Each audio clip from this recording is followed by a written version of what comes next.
Buenas tardes, Cádiz. Muchas gracias por la excelente acogida. Esta mesa va a tratar sobre la influencia mutua del inglés y el español. Para eso estamos representados las dos academias que tenemos más, que nos concierne más ese fenómeno, la de Estados Unidos y la de Puerto Rico.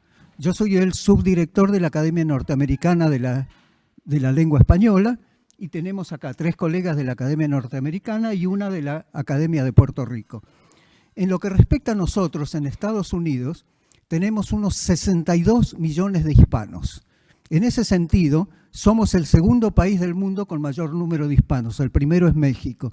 Ahora bien, no todos los que se definen como hispanos en el censo tienen el español como su primer idioma, porque hay veces en que la segunda generación, que pasa con mis hijos, lo hablan, pero el inglés es su idioma predominante. Y lamentablemente muchas veces la tercera generación lo pierde, como pasa con mis nietos. Ahora, en número de hispanos estamos en segundo lugar en el mundo detrás de México. En cambio, los que se definen como hispanos y que hablan el español como primer idioma, que lo hablan en su casa, son unos 45 millones. Quiere decir que en ese momento primero está México, segundo estaría Colombia y nosotros estaríamos en tercer lugar, empatados con España y con Argentina. Pero dentro de muy poco Estados Unidos va a tener el segundo número, pero por mucho, por el hecho de que la media de los hispanos en Estados Unidos es 10 años menor a la de la población en general, lo que significa que en muy pocos años ese 10% que es estadísticamente muy significativo va a pesar. Y Estados Unidos para el 2050 va a tener por lo menos 100 millones de hispanos. Quiere decir que 1 de cada 4 habitantes de Estados Unidos va a ser hispano. Y para el 2060 se calcula que ese 25% va a subir al 27,5%. O sea, es una cantidad significativa. Y nosotros siempre vamos a estar en segundo lugar, pero por mucho. Y entonces Estados Unidos es un excelente laboratorio para ver a dónde se va a dirigir el español, porque no solamente confluyen el español de México, el español de Colombia, el español de Venezuela, de Argentina, del Caribe, sino de cada una de las regiones. Por ejemplo, en Colombia hay muchas regiones que tienen hablas distintas y todas ellas confluyen en Estados Unidos. Entonces es un laboratorio excelente para ver a dónde se va a dirigir el idioma. Ahora, entre los hispanos predominan los mexicanos, con un 63%. En segundo lugar, puertorriqueños, con un 9%. El Salvador, que ha superado a Cuba, ambos tienen más o menos un 3,5%.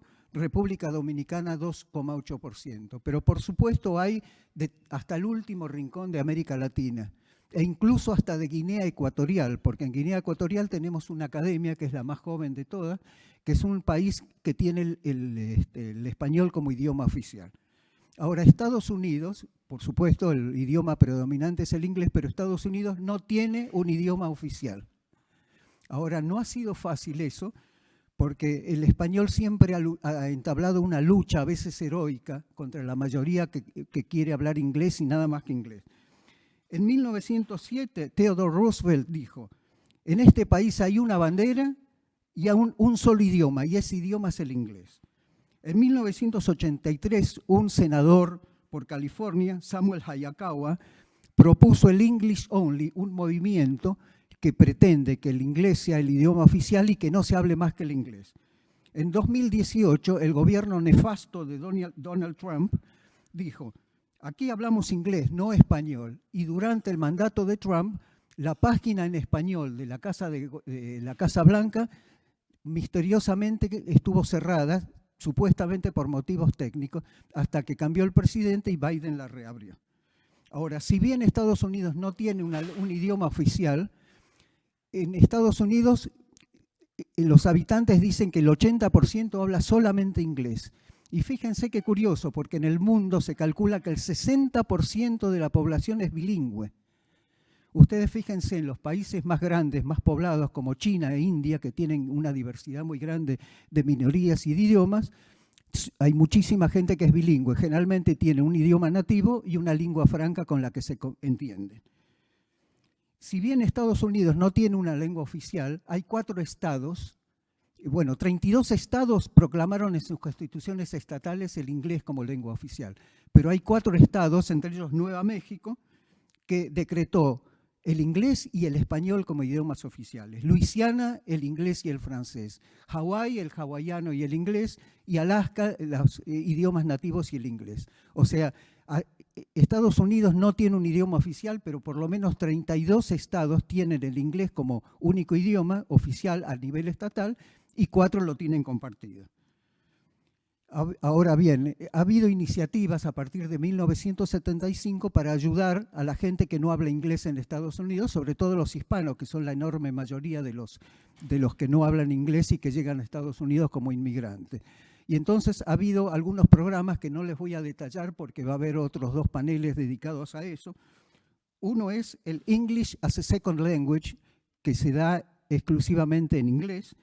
El programa es bilingüe desde kindergarten, o sea, jardín de infantes, hasta 3er grado, en el cual el 25% se da en español, y la inmersión dual, en el cual incluso de kindergarten a 4º grado, el 90% de la enseñanza que se imparte es en inglés, es en español, y de 5º a 8º grado el 50%.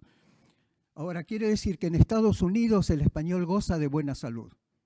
Ahora los voy a dejar con el coordinador, que es el que va a dirigir el debate, mi compañero y amigo Luis Alberto Ambrollo, escritor argentino-estadounidense, calificado por la Casa de América como representante destacado en la vanguardia de la poesía hispanoamericana en los Estados Unidos.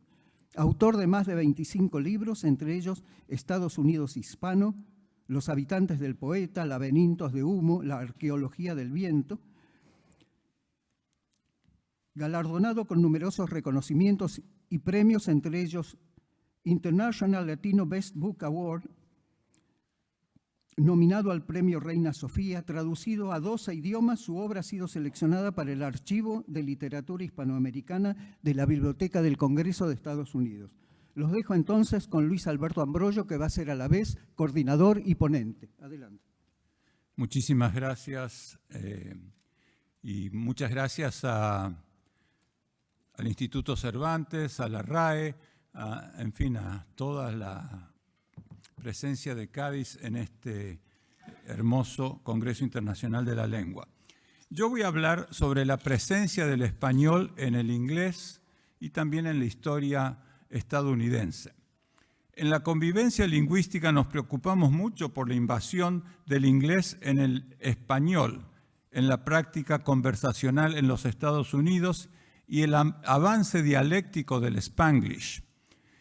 Sin embargo, como los destacan los colaboradores del volumen colectivo editado por Rodríguez González en 1996, Spanish Loanwords in the English Language, the tendency towards a reversal, es interesante ahondar en la presencia en aumento del vocabulario español en el inglés estadounidense, su preponderancia en referentes geográficos históricos de estados y ciudades y miles de palabras más allá de bravo, por favor, nada, gracias, adiós, hasta la vista, baby, como decía el político y actor austríaco-americano Arnold Schwarzenegger.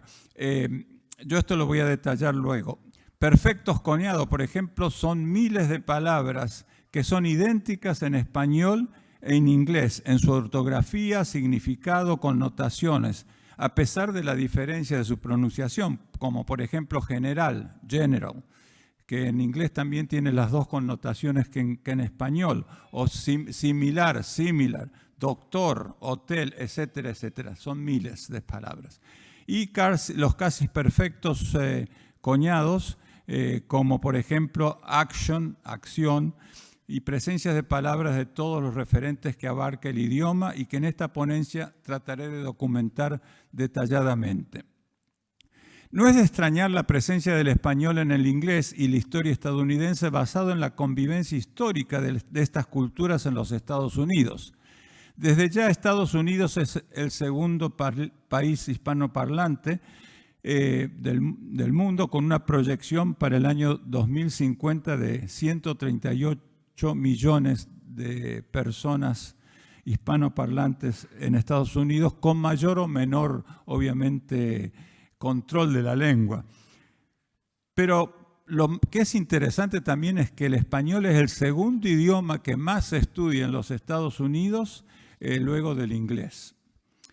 Esto, por supuesto, además del impacto de la colonización hispana en los Estados Unidos a partir de 1513, 100 años antes de los peregrinos, y la presencia que inició todas estas incursiones, que fue Ponce de León desde la Florida hasta el norte, en lo que se llama ahora Nueva Inglaterra.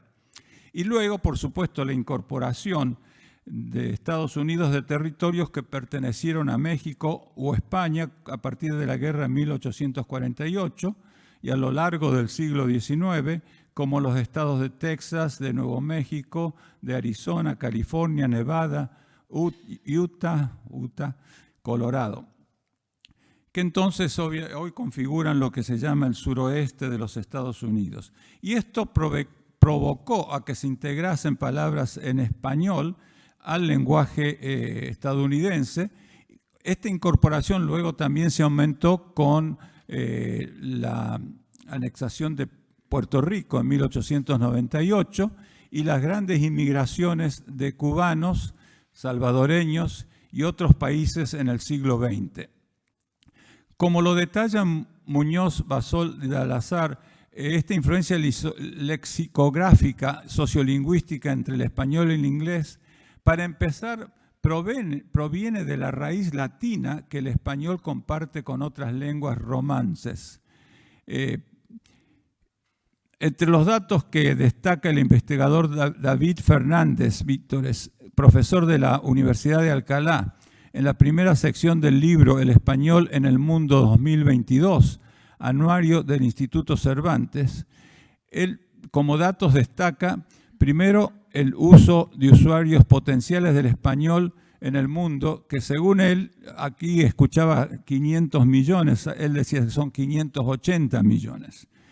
Y el español es la tercera lengua en el cómputo global y la tercera lengua más utilizada en la red después del inglés y del chino.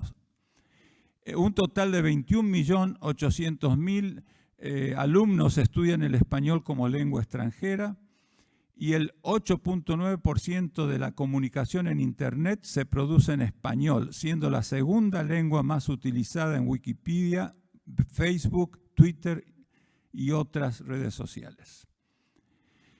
Después del inglés, el español es la segunda lengua en la que más documentos de carácter científico se publican. Estas estadísticas explican desde varias perspectivas la relevancia del español en el inglés estadounidense. Por ejemplo, voy a ejemplificar con una lista de palabras españolas en diferentes categorías del inglés estadounidense. Va a ser un recorrido muy interesante, pero obviamente muy limitado. Nombres de estados, hay muchísimos, pero voy a mencionar, por ejemplo, en donde yo estoy, Colorado, que viene del color rojo del río, que simboliza el estado, pero también de montañas, que son rojas. Incluso hay una zona que se llama el paraíso de los dioses, que son todas montañas rojas. Florida, Montana de montaña, Nevada, New Mexico, Texas, que está adoptado del lenguaje indígena de la población Caddo, que significa amigos o aliados, pero también tiene la connotación de tilo o de terracota. Arizona, que es interesante porque tiene también una adopción de un lenguaje latino, pero también el lenguaje nativo era Alisonac, que significa pequeña primavera, pero también podría ser una etimología alternativa viniendo del vasco, que Jariz Ona significa buen roble. Ciudades, hay muchísimas ciudades, voy a nombrar unas cuantas: Buenavista, El Paso, Álamo, Fresno, Las Vegas, Los Ángeles, Monterrey, y también muchos santos. San Agustín, que es la primera ciudad más antigua de los Estados Unidos, fundada en 1565, San Antonio, San Francisco, San Diego, San José, Santa Cruz. Bueno, no voy a mencionar más. En Colorado, por ejemplo, como en otros estados, hay muchas referencias geográficas y de lugares en español, como por ejemplo, una zona se llama Aurora, la otra se llama La Junta, hay una ciudad que se llama El Pueblo, otra Limón, Trinidad y muchísimos otros más. En el vocabulario de los cowboys, que los vaqueros, que tienen muchas influencias del español, ya que los primeros en manejar el ganado a caballo fueron los vaqueros que introdujeron esta tradición ecuestre hispana en el suroeste. Por ejemplo, la palabra inglesa de vaquero es buckaroo, que suena como a vaquero, pero con esa...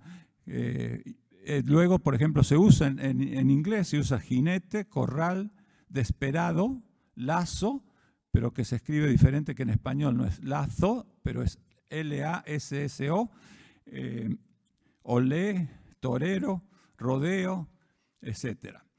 Palabras geográficas y meteorológicas: arroyo, bris, que viene de brisa, caldera, cañón, cañón, mesa. En Colorado, por ejemplo, hay una sección que se llama Mesa Verde, playa, sierra, tornado, etc. Luego, por ejemplo, algunos de los fenómenos meteorológicos recientes se bautizaron como la Niña y el Niño. Palabras de animales: amardillo, y esto lo estoy diciendo, esto se dice en inglés, no es en castellano. Amardillo, barracuda, burro, mosquito, llama, alpaca, chinchilla, iguana y bronco. Son palabras que existen en arte y cultura y referentes sociales. Se usa mucho señorita, caballero, hombre, amigo. No es muy raro encontrarse con alguien y discutir algo en inglés y después, pero hombre, they come with that word. Lolita, por ejemplo, es el título de la novela en inglés de Vladimir Nabokov. Hola, guerras, etc. En el área de transporte, cargo, embargo, galeón. En comidas hay muchísimas, por supuesto con una gran influencia de México: quesadilla, burrito, tacos, chorizo, cilantro, daiquiri, mojito, nacho, fajitas, gusto, banana, etc. Todas esas palabras, como digo, se utilizan en inglés, pero pronunciadas y tal cual significan en español. Otras palabras y frases adoptadas: cafetería, por ejemplo, nada. Yo el otro día estaba hablando con una señora americana y le digo, ¿cuál sería un sinónimo de nothing? Y me dice, nada. Bueno, pues estamos entendidos. Cabaña, por ejemplo. Otras palabras en inglés son del origen nahual, como abocado, que es una anglicización del español aguacate, y del nahual aguacalt. Chili, chiplotle, chocolate, cocoa, etc. También, bueno, hay una presencia en lo que indiqué anteriormente, los llamados coñados perfectos, que son esas palabras que se deletrean igual en español y en inglés y tienen el mismo significado, como ser, por ejemplo, hotel, hospital, hospital, pero exactamente la misma ortografía. Bueno, y en coñados imperfectos también hay algunos, pero tenemos que ser cuidadosos porque, por ejemplo, lecture y lectura son coñados imperfectos, pero significan dos cosas diferentes. En español, obviamente, lectura, estamos leyendo.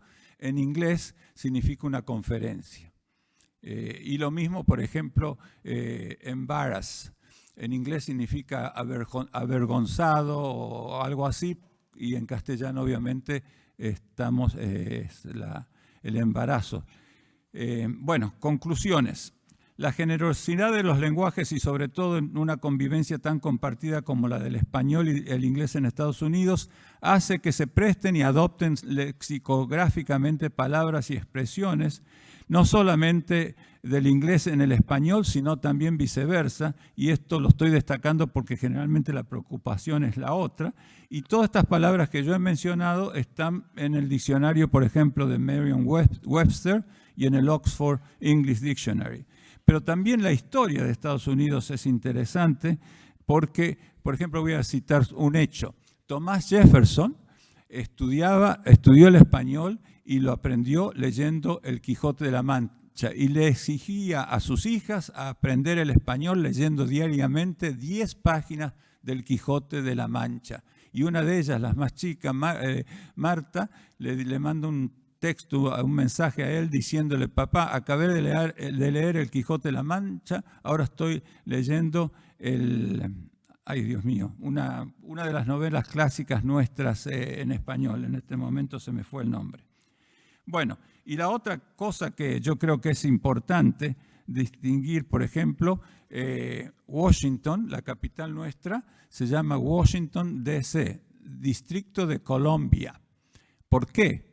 Porque la fundó el alcalde de Georgetown en el año 1792 y eligió un 12 de octubre para fundarla, el Día de Colón. Así que aunque Trump nos saque el web page de la página, no nos puede echar como hispanos porque la piedra fundamental de la Casa Blanca y la creación de Estados Unidos fue por este señor que era un inmigrante de España y llegó a ser, trabajando como todos nosotros, muchos inmigrantes, y llegó a ser el alcalde de Georgetown y por eso eligió el 12 de octubre para crear la capital de los Estados Unidos. Muchísimas gracias.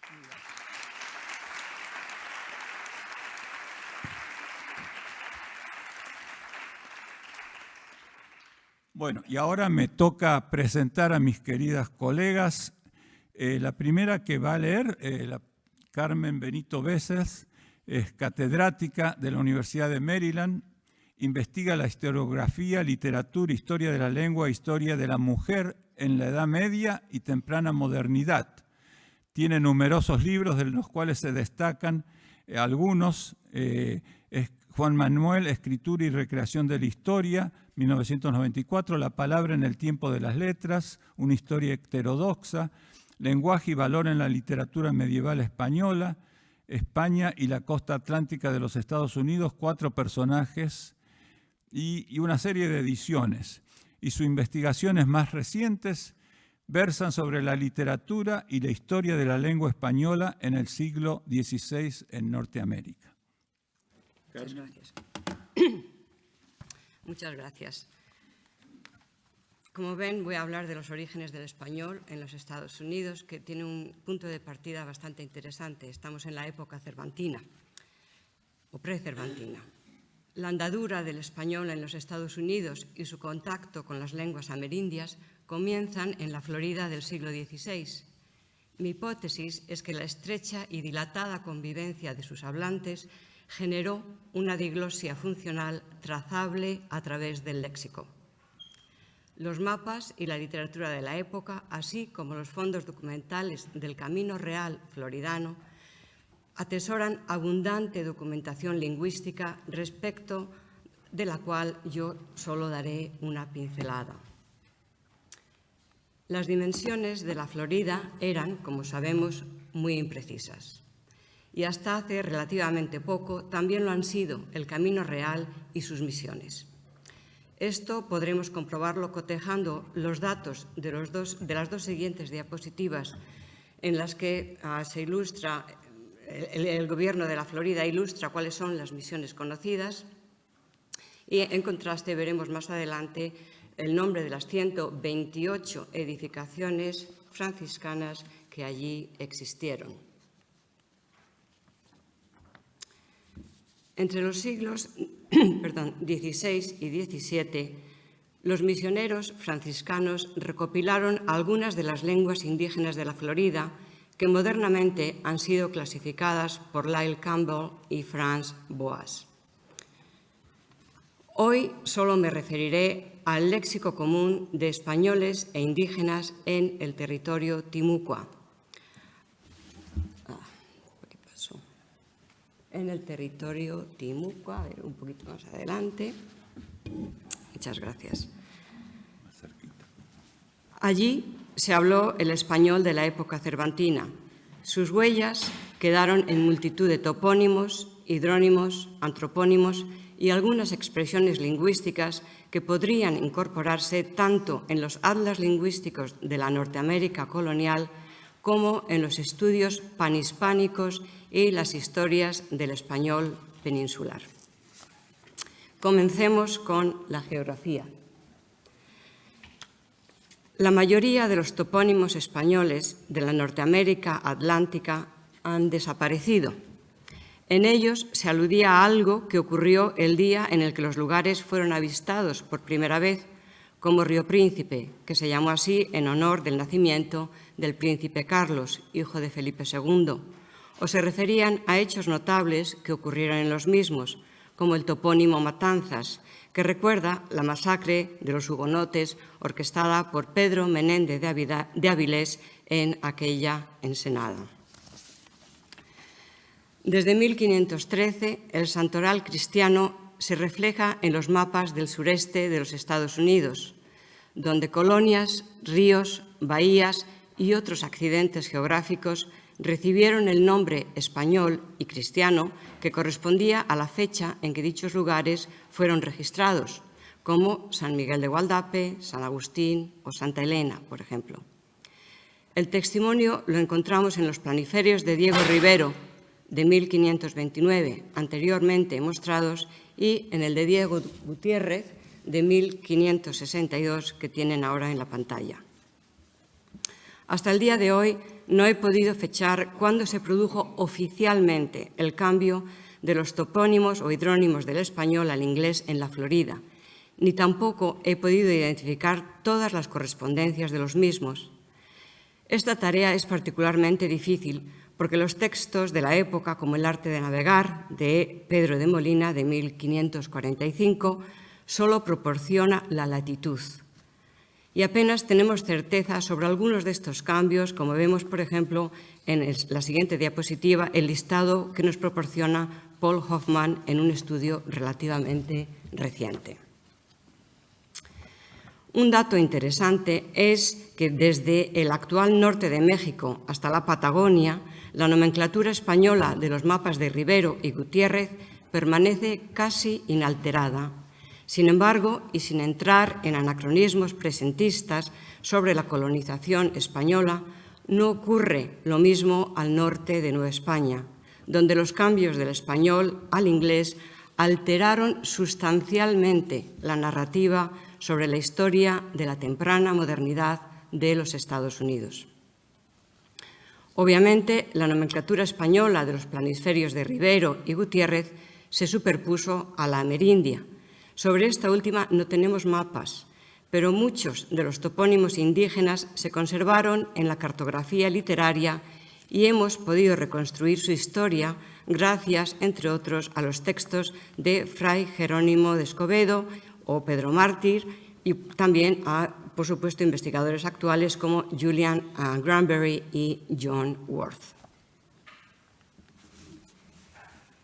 De los 11 dialectos del timucua listados por Granberry, tienen ahí la diapositiva, 9 llevan nombre indígena, pero 2 van identificados en español: el agua salada y el agua fresca. Igualmente, el sintagma español, agua dulce, corresponde a una de las 15 unidades tribales, political units, de la clasificación de Granberry. El timucua se hablaba en la provincia Guale, que fue reclamada para la corona española a mediados del siglo XVI y se extendía a lo largo de la costa este norteamericana, desde el río San Mateo, en Georgia, hasta la actual Carolina del Sur. Destaquemos también que el distrito de Guale era a veces llamado el río Salado. Si nos fijamos bien en el siguiente listado, que es tedioso pero impresionante, Uno de los primeros datos que destaca sobre los nombres de las 128 misiones, visitas y doctrinas de la Florida es su hibridismo. Salvo raras excepciones, el nombre del santo o de la Virgen a quien se dedica la edificación religiosa es siempre castellano, pero el gentilicio es casi siempre amerindio. Por ejemplo, San Pedro de Mocama, Santa Clara de Tupiquey. Dudo que los españoles se refirieran a las misiones con el nombre completo de las mismas. Lo más probable es que los acortaran quedándose solo con el nombre del santo de las misiones. De ser así, tenemos 128 sustantivos españoles que podríamos incluir en el corpus que propongo y que fueron conocidos por aquellos a quienes Gregorio de Escobedo llamara indios ponentinos. Según John Worth, tenemos aproximadamente 12.000 antropónimos recogidos por Oré en la provincia de Santa Elena y 13.000 más fueron registrados por Fray Ocaña. Asimismo, John Worth ha identificado a 18 indios timucuanos que no solo tenían nombres españoles, sino que ocupaban un cargo administrativo. Es decir, estos timucuanos interactuaron con los administradores españoles, entre otras, en las jurisdicciones de San Pedro de Potoiriba, Santa Elena de Machaba y San Mateo de Tolo-Patafi. Respecto al léxico común y préstamos del español a las lenguas indígenas mesoamericanas, Lawrence Kiddle los clasificó en 4 campos semánticos referidos a la cultura material, religión, animales domésticos y administración. Curiosamente, esta clasificación es también válida para estudiar los préstamos del español al timucua.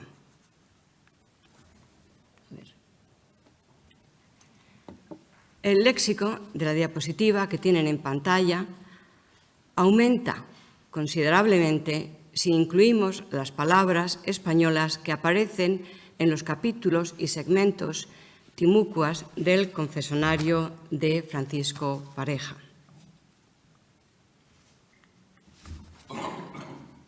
Sí.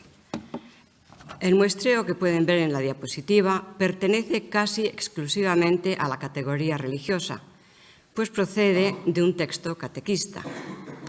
Los préstamos son lexemas simples o sintagmas nominales de 2, 3 o 4 palabras, pero también hay palabras híbridas que demuestran el conocimiento que hablantes y oyentes tenían de las funciones de los prefijos y sufijos añadidos a los sustantivos españoles.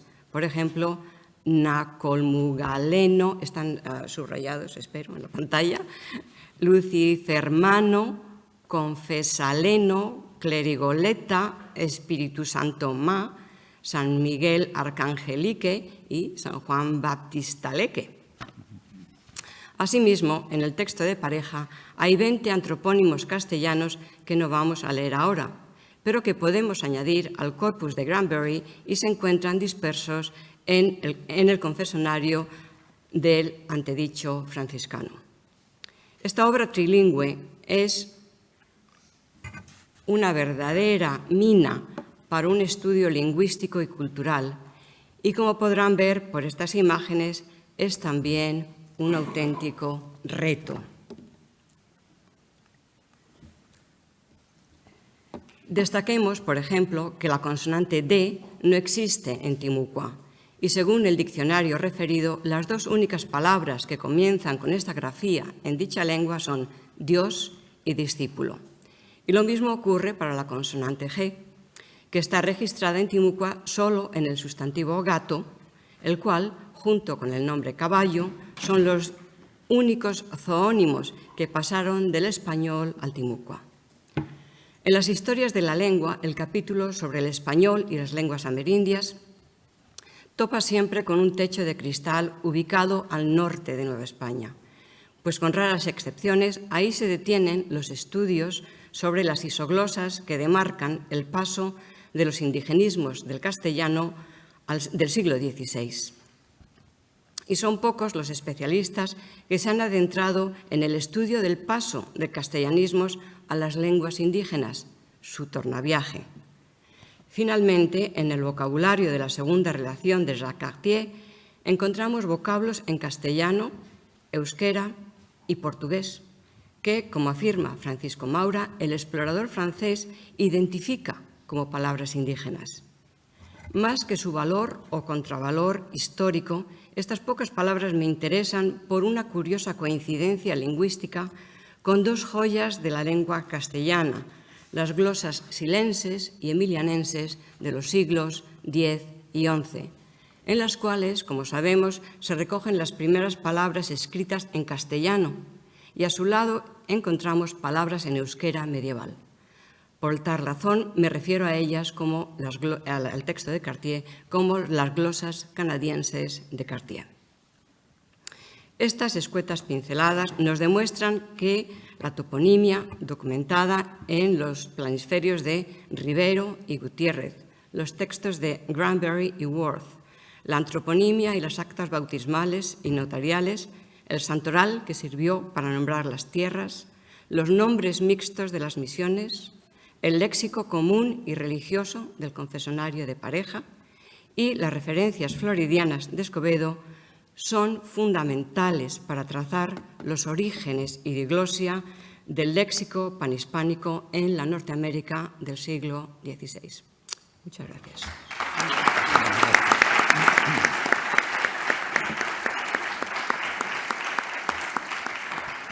Muchísimas gracias. Dicho sea de paso, vamos a tratar de tener unos 15 minutos después de estas ponencias para un intercambio de preguntas y respuestas. Y ahora es un gran placer presentar a María Inés Castro Ferrer, que es catedrática de Lingüística Hispánica de la Universidad de Puerto Rico, recinto de Río de Piedras, secretaria académica de la Academia Puertorriqueña de la Lengua Española desde 2010, es la representante de la zona de las Antillas en la Comisión Interacadémica de Gramática, encargada del glosario de términos gramaticales y de la revisión de la segunda edición de la nueva gramática de la lengua española. Desde el 2015 dirige el Boletín de la Academia Puertorriqueña de la Lengua Española y el Servicio de Consultas Lingüísticas de la Academia Puertorriqueña. Por una década fue representante de Puerto Rico ante el Sistema Internacional de Certificación del Español como Lengua Extranjera. En los años recientes se ha centrado en examinar el diccionario de la lengua española con el fin de identificar, documentar, proponer enmiendas y adiciones de voces de uso general en Puerto Rico. Durante su participación como miembro de la Comisión Permanente de la RAE-ASALE, colaboró en la revisión de frases de uso en Puerto Rico que formarán parte del diccionario panhispánico fraseológico y colabora en la revisión lingüística de textos escolares. María Inés. Muchas gracias. Muchas gracias a todos por su presencia y agradezco particularmente a los organizadores de este congreso por incluirme para participar en tan distinguida compañía. Así que sin más preámbulos, les voy a presentar fundamentalmente los resultados de una investigación que es un primer intento para caracterizar el estado actual de la lengua en Puerto Rico. La convivencia del español y el inglés en Puerto Rico presenta la más amplia gama de contacto entre los puertorriqueños y según mi apreciación, se ha intensificado en años recientes. En nuestro territorio, el español nace como lengua imperial, lengua de prestigio y de poder, que se acriolla y la hacemos nuestra. Su defensa hizo al pueblo de Puerto Rico merecedor del Premio Príncipe de Asturias de las Letras de 1991 por haber declarado el español único idioma oficial del país. Decisión que se derogó apenas 2 años más tarde, cuando se revierte a la cooficialidad del español y el inglés, vigente desde 1902 y que prevalece hasta el día de hoy. A partir de la invasión estadounidense en 1898, se intensifica el contacto con el inglés, pero no con ello Puerto Rico deja de ser un país hispanohablante. El bilingüismo no es ni ha sido la norma en Puerto Rico. Tampoco lo fue en época del dominio español, a diferencia de los demás países hispanohablantes de América, donde el español siempre ha convivido con diferentes grados de intensidad con hablantes nativos de otras lenguas. Históricamente, en Puerto Rico se ha vinculado el español, la lengua patria, con la puertorriqueñidad. Es la lengua nativa del 99% de la población de Puerto Rico, según estimados del censo que recoge el anuario del Instituto Cervantes de 2022.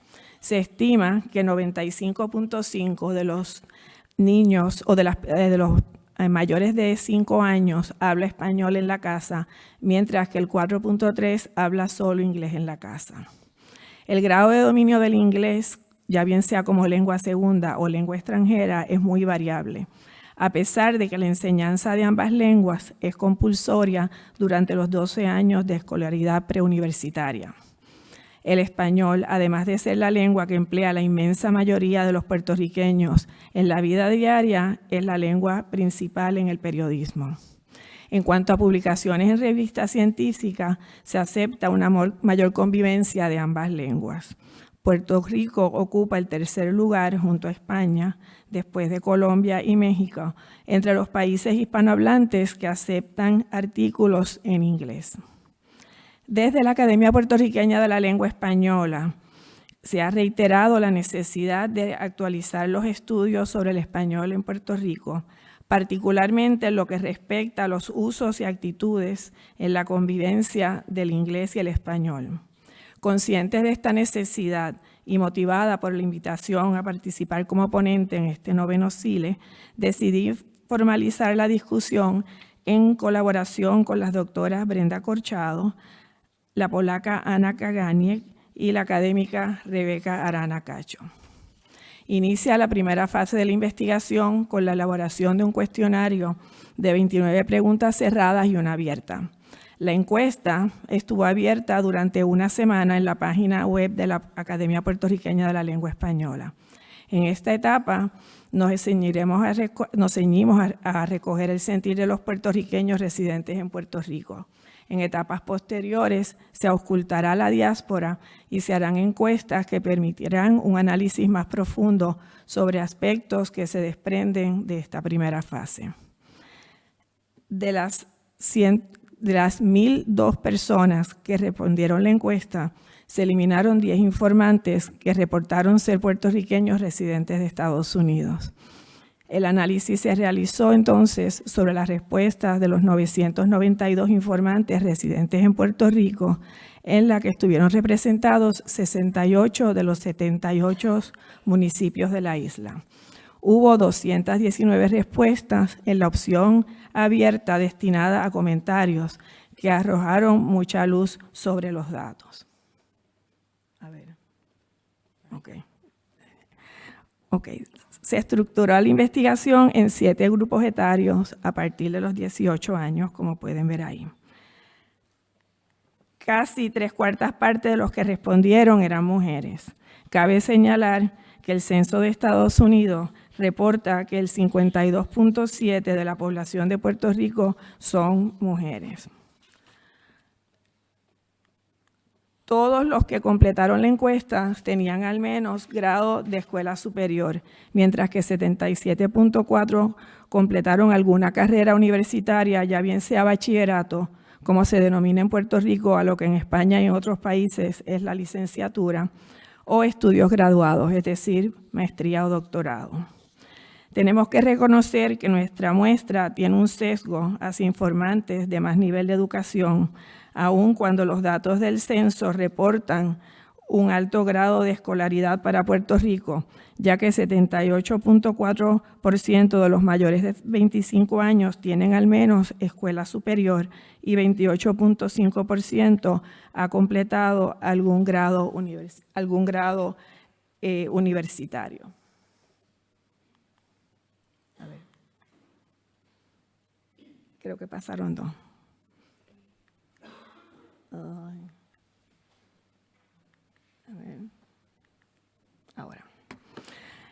primeras dos preguntas de la encuesta van dirigidas al vínculo entre cultura puertorriqueña, ser puertorriqueño y el español. Fue la primera de estas, la que ven en pantalla, la única pregunta no obligatoria respondida por la totalidad de los informantes. Una mayoría contundente reconoce un vínculo muy fuerte. Esta división bipartita se matiza cuando se pregunta directamente sobre si ser puertorriqueño implica hablar español.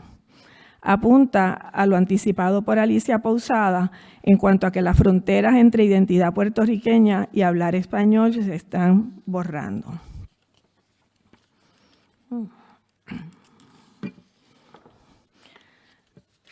Los grupos etarios, es importante este análisis, porque los grupos etarios que mayor acuerdo reportaron fueron los mayores de 65 años, mientras que el grupo que mayor desacuerdo reportó en cuanto a si ser puertorriqueño implica hablar español o no, fue el grupo de 26 a 35 años, que representaban solamente un 17% del total los que reportaron desacuerdo, seguido de los grupos de 46 y el grupo de 56. El hecho de que el grupo más joven reportara solamente un 11.67% de desacuerdo amerita investigarse, porque esperábamos que los más jóvenes eran los más que iban a estar en desacuerdo.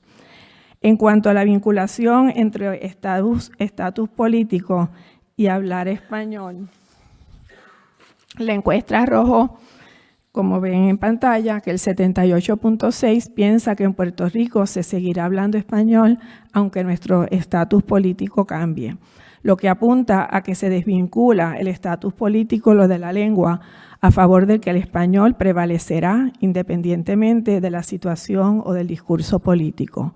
Solo el 5% estuvo en desacuerdo.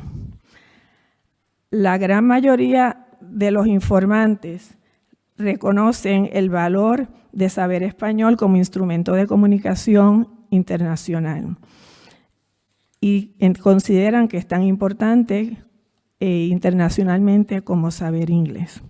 La investigadora Ana Cagani cuestiona si cada vez más el puertorriqueño ve el español como un idioma de comunicación global y de beneficio para el ascenso social y profesional. Todo parece apuntar a que es el caso. Queda por ocultar con profundidad las razones que se vinculan a este valor en diversos ámbitos de comunicación, también sea internacional, personal e institucional. El próximo bloque de preguntas ausculta la opinión sobre si se habla buen español o buen inglés en Puerto Rico. Se formuló la pregunta conscientes de que hay que identificar los rasgos o criterios que inciden en lo que se considera buen o mal español o inglés. Sin embargo, a prima facie, los resultados fueron muy interesantes. Sobre la apreciación del dominio de la lengua en Puerto Rico, solo el 23% estuvo de acuerdo en que los puertorriqueños que residen en la isla hablan buen español. Una posible interpretación es que pone en evidencia que pervive el complejo de inferioridad lingüística respecto al español al que se ha hecho referencia en el pasado.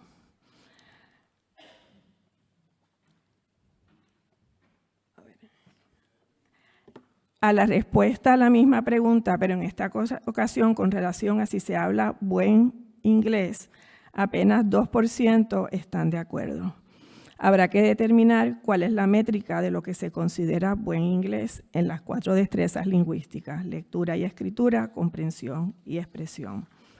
Como veremos en las siguientes laminillas, se infiere de los resultados que los encuestados perciben que el dominio de ambas lenguas de la población general no es consona con el de ellos.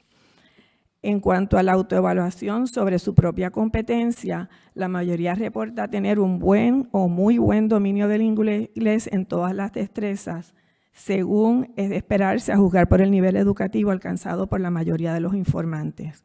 En el área de comprensión, 76.5%, expresión oral 65.4%, mientras que en el área de comprensión lectora, lo tienen en la pantalla, 85% versus expresión escrita 67.9%. El nivel de competencia en el componente escrito aventaja al componente oral. Más de la mitad de los encuestados, 64.3%. ¿Qué pasó? Uy.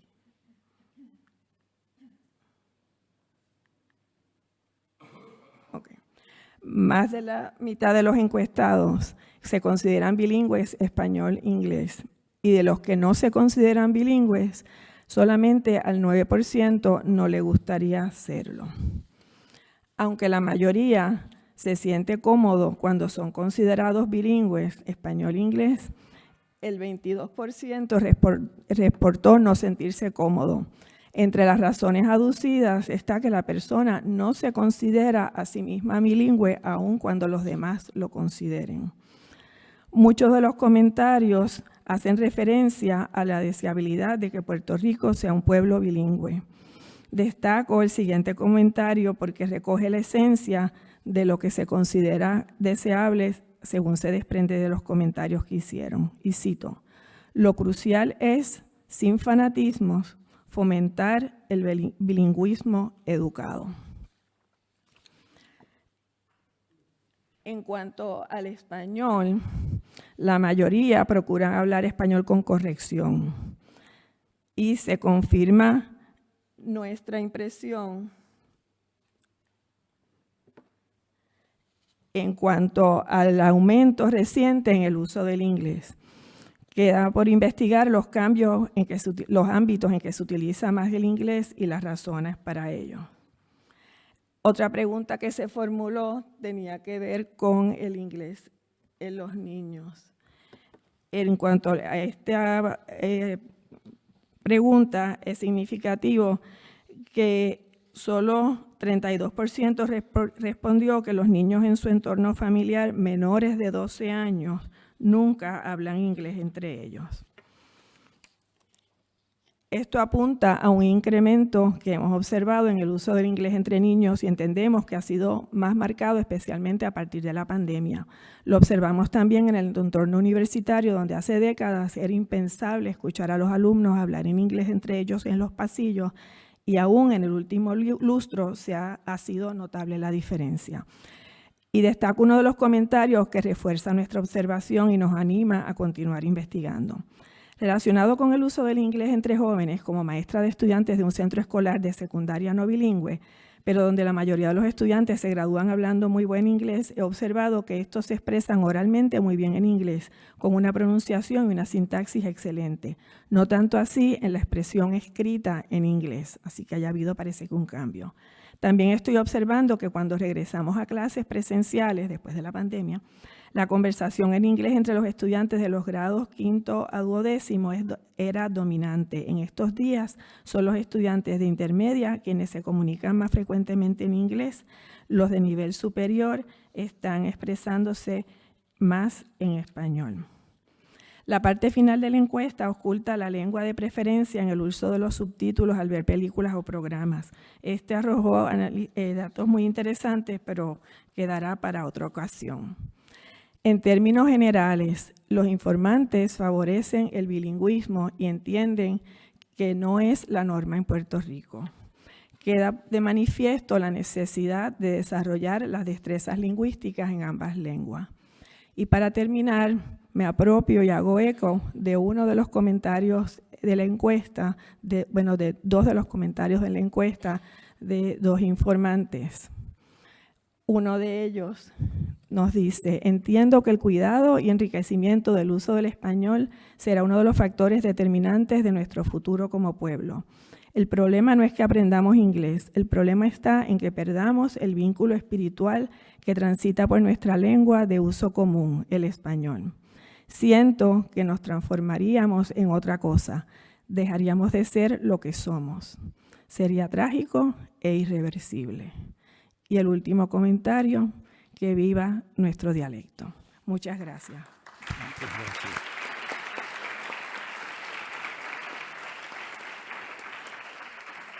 Muchísimas gracias, María Inés. Y ahora voy a presentar Ana María Ozán, que recibió su maestría y doctorado en lenguas y literaturas romances por la Universidad de Chicago. Actualmente es catedrática de literatura española y latinoamericana y ha sido directora del programa de estudios de mujer y de género en la Universidad Indiana University Northwest. Se especializa en la poesía contemporánea escrita por mujeres hispanas y en la traducción de poesía. También está interesada en las obras de escritoras chicanas y en la cultura mexicana popular, y ha sido comisaria de exposiciones con motivo de la festividad de los Días de los Muertos. Conferencista y colaboradora de distintos libros y revistas literarias, es autora del libro Nuevas Historias de la Tribu, el poema largo y las poetas españolas del siglo XX, editado en 2007, así como de numerosas traducciones de distintos poemas.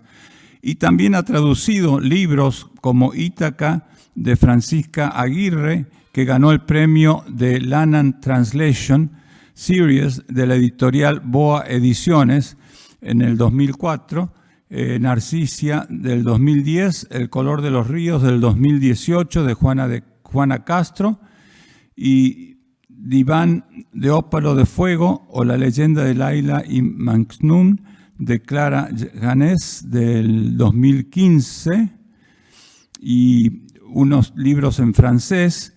Y también tengo que agradecerle porque fue la traductora de 2 de mis libros, del español al inglés. Uno es Homenaje al Camino, que prologó y halagó tremendamente a la traductora, el poeta laureado Robert Pinsky, y también el otro libro que es titulado Cantos de Encuentro, una antología bilingüe que ganó el premio International Latino Best Book Award en el año 2022 o 21, y entre otros premios ha conseguido el Founders Day Award y el Trustees Teaching Award de la Universidad de Indiana, así, y ha conseguido becas como la del National Endowment for the Humanities y la de New Frontiers in the Arts and Humanities de la Universidad de Indiana. Por supuesto, es miembro y colega de la Academia Norteamericana de la Lengua Española como miembro numerario, y es miembro correspondiente de la Real Academia Española. Ana María. Bueno, buenas tardes.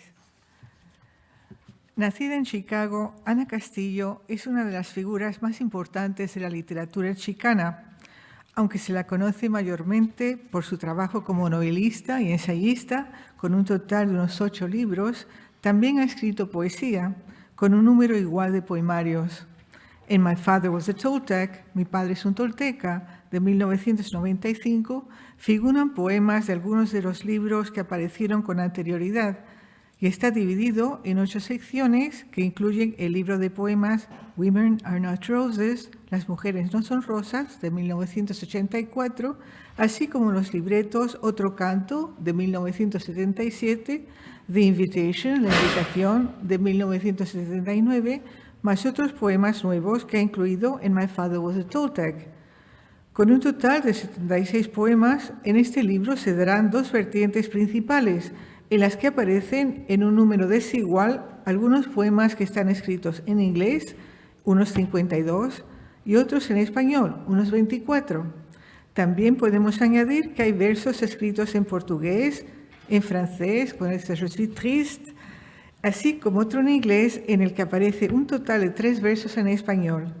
Pero muy desde un principio, desde el título del libro, My Father Was a Toltec, que aparece escrito en inglés, hasta una página más tarde, en la dedicatoria, abro cita, a los y las toltecas del pasado, presente y porvenir, cierro cita, dirigida en español, empezamos a darnos cuenta de que este proceso va a continuar a lo largo del poemario. En los poemas escritos en inglés, en My Father Was a Toltec, Castillo aborda los temas tradicionales de la poesía, tales como son la vida, la muerte, el amor, el odio, etc. Pero en este libro también podemos percibir otras otros como son la raza, la inmigración, la pobreza, las clases trabajadoras y las vecindades en las que habitan. En sus poemas recuerda su niñez, así como sus años de juventud en Chicago, tratando de encontrar su rol de género, así como sus experiencias como mexicana en vecindades en las que se ven mezcladas varias razas y etnias. En sus primeros poemas va a escribirlo todo con una I minúscula, al contrario de la I mayúscula que se usa en inglés como el pronombre sujeto de la primera persona, del singular, porque, como dice Cisneros en la introducción de este libro, lo hace porque la suya es una, abro cita, identidad colectiva, cierre cita, o a collective identity. Castillo se va a valer del inglés para examinar las desigualdades raciales, étnicas y económicas entre los chicanos a varios niveles y va a establecer con su poesía un acto de supervivencia con un discurso de resistencia en vez de uno de victimización. La primera parte de este libro se titula The Toltec o el Tolteca y está escrita toda con la I minúscula desde la ciudad de Chicago, y esto va a tener lugar al nivel de su familia y le permite al hablante examinar las relaciones entre su padre y su madre, por ejemplo, y hacerlo mientras se ve anegada entre las culturas norteamericana y la mexicana. En el primer poema, The Toltec o el Tolteca, alude a su padre, a quien parece admirar por su valentía al haberse peleado con un grupo de chicos irlandeses de la vecindad de Bridgeport, en el sur de Chicago, porque después de todo, él es bad o malo, con énfasis en esta palabra, y esto le invierte una calidad mítica, la de ser un tolteca con aspiraciones a ser un valiente guerrero. Pero finalmente la experiencia no parece tener buen fin, ya que su chaqueta queda cortada por un navajazo y la madre la tira a la basura. La mañana siguiente, sin decir nada, pero esta no parece ser la última vez en que, como buena observadora, la hablante aluda en Saturday o Sábado, uno de los poemas que aparece un poco más lejos, a los problemas que tienen lugar entre sus padres. Aquí también pone de relieve la diferencia entre lo que se espera de una mujer americana y una mujer que es hispana. La madre del hablante lleva sobre sus espaldas todo el trabajo de la casa y el que hace fuera de ella. Vemos, por ejemplo, que mientras que el padre se está bañando, la madre se encarga sin rechistar de planchar su ropa mientras él se dispone a salir esa noche. Y dice, abro cita, "That's why he married her, a Mexican woman, like his mother, not like the one he was going out to meet", cierro cita. Y traduzco, es por lo que se casó con ella, una mujer mexicana como su madre, no como con la que iba a salir. En lo referente a las trifulcas que tienen lugar en su vecindad para establecer un sentido de identidad genérica, étnica y racial, estas no se limitan a las que tienen lugar entre hombres, sino también en las de las chicas jóvenes que van al colegio. Esto se ve muy bien en el poema Dirty Mexican o Mexicanas Sucias, en el que el hablante se ve involucrada en un intercambio de insultos étnicos con las chicas italoamericanas en la vecindad de Little Italy o la Pequeña Italia, en el Near West Side de Chicago, que al final se torna en un lenguaje muy poderoso.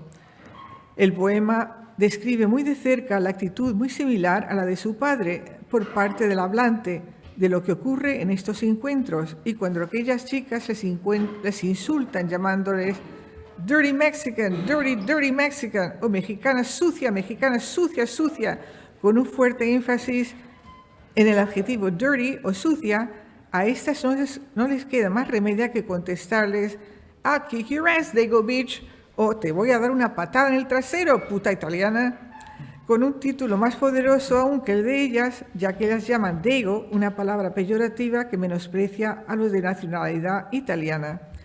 Asimismo, y en cuanto a la familia, encontramos las mismas diferencias entre la cultura americana y la mexicana en Red Wagons o Las carretillas rojas, un poema en el que se percibe una gran ironía, tanto que en él vemos aplicado a un libro de primaria muy conocida en Estados Unidos titulado Dick and Jane, que era muy popular en los años 50, la situación de la familia del hablante. Vemos cómo describe con una gran dosis de ironía el uso al que se ha puesto ahora. Mientras que en los libros de Dick y Jane, la carretilla roja era un objeto que servía para jugar y para transportar a niños pequeños, en la primera estrofa, la hablante nos describe ese mundo ideal cuando dice: In grammar school, Primer's the red wagon was for children, pulled along post lawns on a sunny day. Father drove into the driveway. Look, look, father, look. Silly Sally pulled Tim on the red wagon. Y eso lo he traducido por: en las cartillas de primaria, la carretilla roja era para tirar de los niños por los céspedes cuando hacía sol. El padre metía el coche por la entrada. Mira, papá, mira, la boba de Sally tiraba de Tim por la carretilla roja. Pero justo en la siguiente estrofa, el panorama cambió radicalmente, ya que esa carretilla roja, que había sido causa de haber dado tanto placer a Dick y Jane, se convierte de pronto en algo totalmente diferente. Ahora, aquello para lo que sirve es para transportar el queroseno para la calefacción del apartamento en el que vive la familia. Pero eso es, claro está, si el padre está en casa y si hay dinero. La última estrofa sirve para anunciar lo que ocurre cuando no lo hay. O sea, que los niños se acostaban con los abrigos puestos y por la mañana se despertaban ya vestidos y listos para ir al colegio. Y un último poema del que me gustaría hablar, que está escrito en inglés, ese también con la I minúscula, aparece en uno de sus títulos de sus últimos libretos, In My Country, o En Mi País. Es bastante largo si lo comparamos con los demás, y tiene un total de 96 versos que están divididos en 16 estrofas. El primer verso no es exactamente lo que podríamos esperar, ya que es una negación rotunda, This is not my country, o este no es mi país. Pero justo en el segundo verso se quita de encima este verso que tanto le pesa para a continuación explicarnos lo que sí es, cuando empieza a aseverar in my country o en mi país, y aquí se pone a revelarnos en las primeras 13 estrofas qué es lo que no es el país donde vive. En las primeras 9 estrofas, que son de 6 y 7 versos, alternativamente describe en minucioso detalle las injusticias a las que se ven sometidos los chicanos y algunas de las situaciones irremediables en las que se encuentran y de las cuales no se pueden escapar. Podríamos citar, por ejemplo, cuáles son algunas de las cosas que podría hacer en su país, pero que no puede hacer en el país en el que está, como es sentarse en un parque sola por la noche o ir a comprar la leche para su bebé. Entre los 25 poemas escritos en español, que constituyen ser justo la mitad de lo que hay en inglés, los poemas en los que se basan algunos de ellos son aún más autobiográficos que los que aparecen en inglés. Entre otros están los que tienen que ver con las relaciones amorosas, como Recordando un disparate, en el que conmemora una del pasado y una que carece de nostalgia, o En Mi comadre me aconseja, cuando se la ve escuchando los consejos de otra mujer en lo referente a otra situación amorosa. Irónicamente, estos no son los consejos de una mujer a quien su marido ha abandonado. Otros poemas en español tienen que ver con los recuerdos de infancia, como La carta, en el que se percibe al hablante cuando, siendo niña, regresa a las calles en las que corría, escapando de la correa del abuelo. Pero sin duda, el más importante de todos ellos es el penúltimo del libro, Invierno salvaje, que es una oda a toda la comunidad chicana. Aunque no los menciona directamente, es obvio que es a ellos a quien se refiere por ser una raza muy trabajadora y sufrida. Las playas blancas de las que proceden son ya para los turistas y a ellos lo único que les queda es la lucha por algo muchísimo más grande, la vida. En My Father Was a Toltec, Ana Castillo consigue presentarnos toda una serie de poemas compuestos tanto en inglés como en español, muy correcto. Cierto es que el número de poemas en inglés es el doble de los que hay en español, pero no por eso se deja de lado, sino que se celebra uniéndose, alternándose, conviviendo y haciéndose cada vez más híbridas en estas lenguas. en todos los poemas de este libro y podríamos considerar que esto es algo que debe celebrarse. Muchas gracias.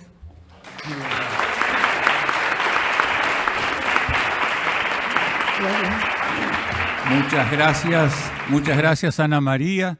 Y dicho sea de paso, Ana Castillo está aquí en este congreso participando, no la veo aquí, pero bueno, tenemos unos minutos nada más para preguntas y respuestas, no son muchos, así que si alguien tiene alguna pregunta para el panel o los panelistas allá, sí.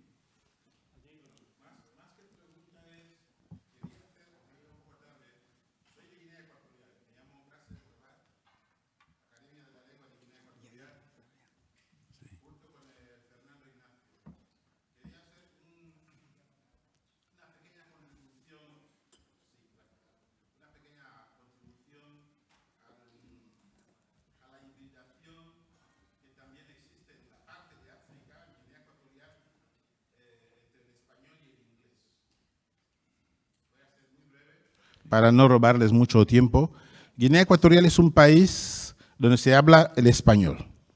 Fue una antigua colonia española hasta 1968, pero mucho antes de eso, desde cuando, o sea, se hizo territorio español entre 1778 y 1777 y 1778. Hubo un intercambio entre Portugal y España por unos territorios entre Brasil y el Golfo de Guinea. Cuando se funda la colonia, España no había ocupado todavía el territorio, entonces la primera colonia que se crea ahí la crean unos ingleses que venían a luchar contra la trata de esclavos. Ahí se desembarcaron los primeros exesclavos africanos y estos, al convivir con los ingleses, desarrollaron un inglés mal hablado que llamamos pidgin. Y entonces este pidgin, junto a otros que venían de Sierra Leona, fueron desarrollándolo en la isla de Fernando Po, que hoy es Bioko, la capital es Malabo, para aquellos que quieran hacer turismo y los que quieran también estudiar la hibridación del inglés con el español en África, en Guinea. Y con el tiempo, cuando ya el territorio ya es oficialmente, o sea, España lo logra ocupar a finales del siglo XIX, y ya la consolida a principios del XX, ya era difícil, a pesar de todas las políticas lingüísticas que se aplicaron, era difícil suprimir este inglés mal hablado. Entonces, con el tiempo, la gente culta, la gente formada, los universitarios, hablaban, se expresaban en un español correcto, pero al ser país africano, nosotros ahí mezclamos muchas veces expresiones entre el español y el inglés, y otras veces español y dialectos.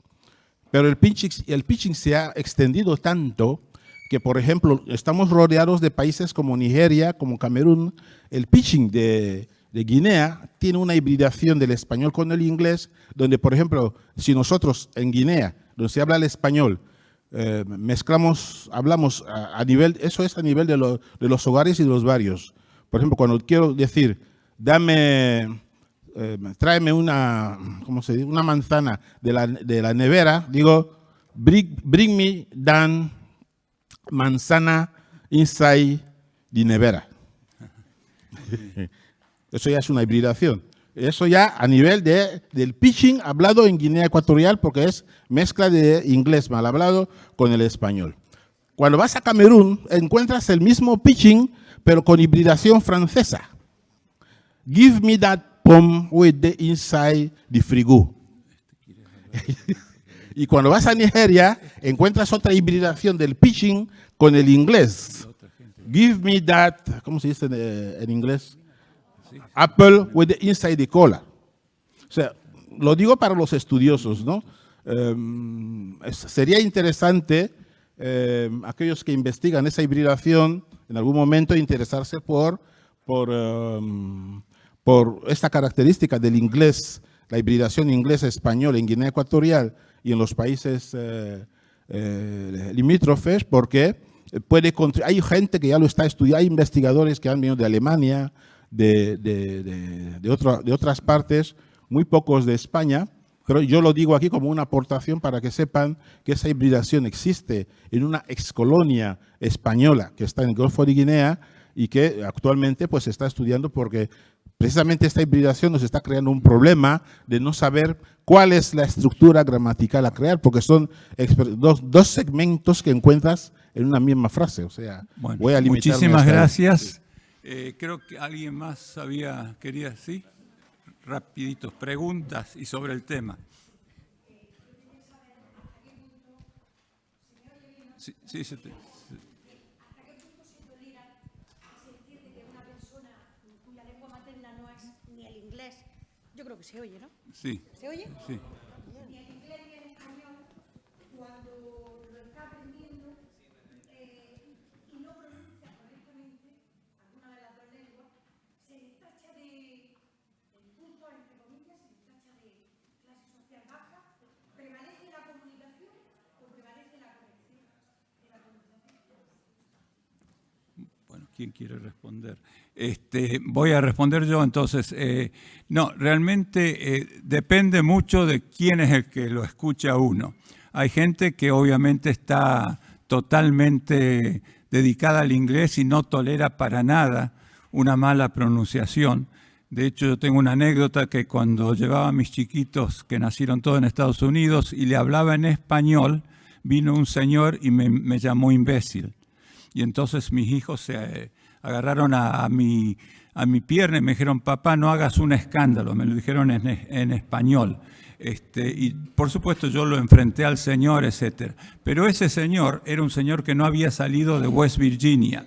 Y yo le decía a él, mire, si usted nunca ha ido a su capital, Washington, D.C., ¿por qué no lo llevo? Y ahí usted se va a sentir imbécil porque va a ver gente hablando en mandarín, gente hablando en... Así que esa reacción depende mucho del individuo. Otra gente lo que le pregunta a uno cuando la pronunciación no es del todo americana, estadounidense, ¿de dónde eres? ¿No? Con eso, pero no es una pregunta inculta, sino simplemente notan que hay una pequeña diferencia. Sí, perdón. Que un encuestado suyo de Puerto Rico al final ha dicho viva nuestro dialecto, que es precioso. Pero claro, esto me hace ver que la lengua española tiene 500 dialectos. Exacto. Claro, el término... Y hago la pregunta siguiente a la mesa. ¿Pudiera ser que la lengua española sea un dialecto de otras lenguas? Esta es mi pregunta. Bueno, hay que definir lo que entendemos por dialecto, porque dialecto en sus orígenes era modo de hablar, sencillamente sin más carga. Eventualmente el término dialecto adquirió una carga peyorativa, que si yo hablo dialecto es que hablo una manera mal hablada de la manera en que hablo, pero hoy en día dialecto es una variedad y el español es precisamente un conglomerado de variedades, pero es un mismo sistema. Así que nos seguimos entendiendo, seguimos hablando la misma lengua, pero cada uno tiene sus matices, su entonación. Uno le dice frijol, otro dice habichuela, pero no por eso son lenguas diferentes. Es un mismo sistema, es una misma estructura. Y el término dialecto, yo sabía que al utilizar esto pudiera crear quizás un poco de confusión. No confusión, iba a ser algo que iba a llamar la atención porque es muy común que el término se utilice con carga peyorativa.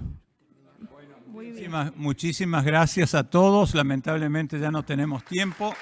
Va a cerrar la sesión nuestro presidente.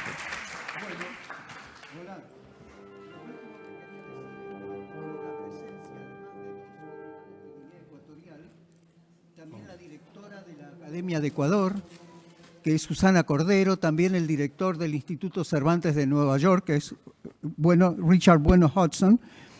Y quisiera decirles que hay algo que me llamó la atención. Yo estuve viviendo 3 meses en Madrid como miembro de la Comisión Permanente de la Asociación de Academias de la Lengua y me llamó mucho la atención que vi que celebraban el Halloween en España. Bueno, sé que no es un fenómeno privativo.